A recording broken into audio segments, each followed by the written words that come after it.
Well, hello, Social Studies 30-1, source number two of our look at democracy for the week. I'll give you a few seconds to study the source and then we will take it up.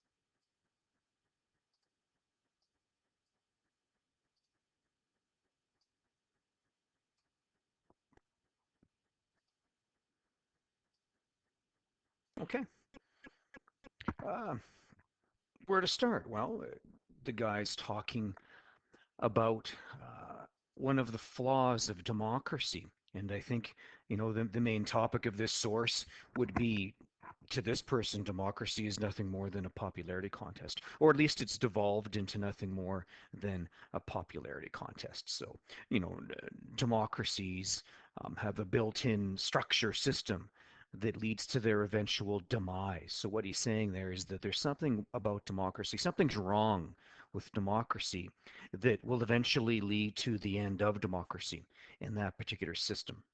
So maybe Germany in the 1930s would be an example of that.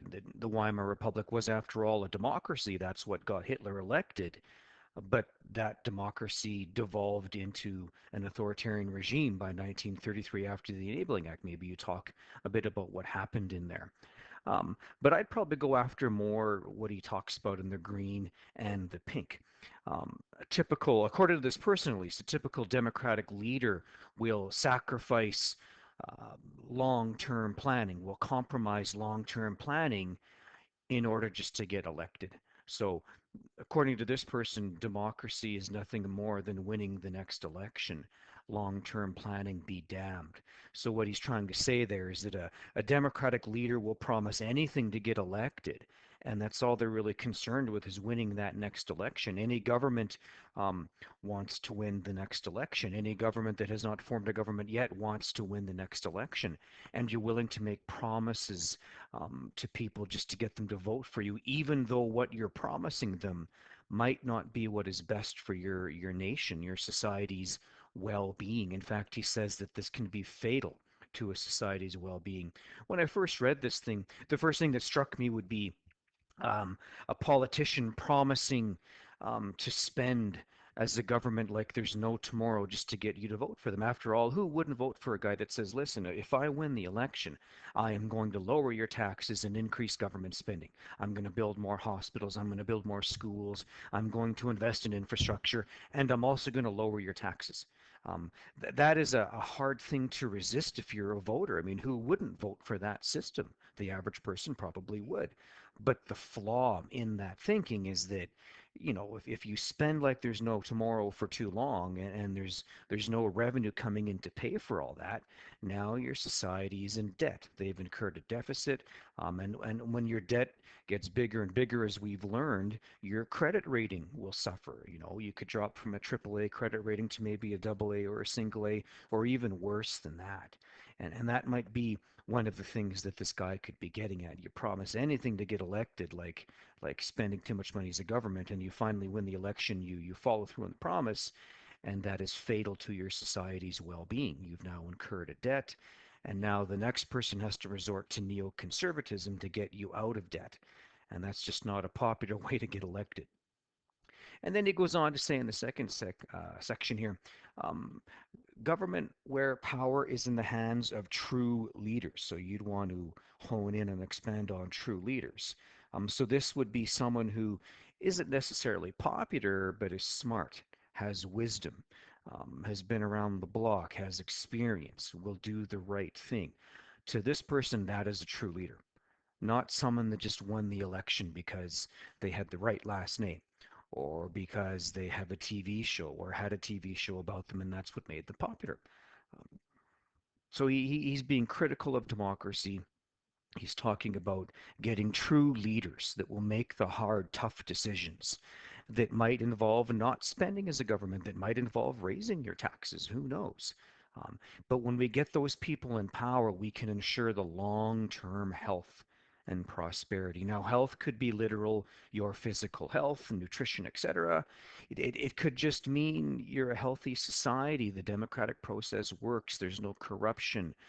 Leaders do what is best for the people, not themselves. They're not putting their own self interest first. Everyone votes, everyone's informed, everyone's involved in the democratic process. A healthy democracy would be a system where every single person votes that can vote. People are aware of political issues and economic issues in their country. And they act accordingly. I'm not sure Canada is a healthy democracy. I'm not sure. Well, I know that not everyone votes. We'll look at this later on, but one of the drawbacks of Canadian democracy is that over the years, voter turnout has been dwindling. In some cases, it's only around 60% of eligible voters actually vote in Canadian federal elections. That's not a healthy democracy. In America, to win the presidency, you have to be a millionaire to finance your campaign. I'm not sure that is a healthy democracy. I'm not sure that's going to make either country prosperous in the long term. But we'll come back and talk about those things later. I can't think of much else you'd want to interpret in terms of that source when we make our links. Well, I think we're talking here about self-interest. That writer is saying democracy needs to be focused on, the self-interest of the society, of the collective, and not the self-interest of individual leaders that just want to get elected. You might throw in rights and freedoms in that if democracy does not serve the masses, um, if the government puts its own self-interest ahead of the population, you will lose rights and freedoms because you're probably going to lose rule of law. That's as probably as far as I would take the links in terms of our relationships. This is a person who is challenging liberalism, is challenging democracy for sure. He's saying we got to be careful who we're electing into power. They can't just be popularity contest winners. They have to be um, suitable leaders, true leaders. So I see a challenge, I see a critique of liberalism in that sense.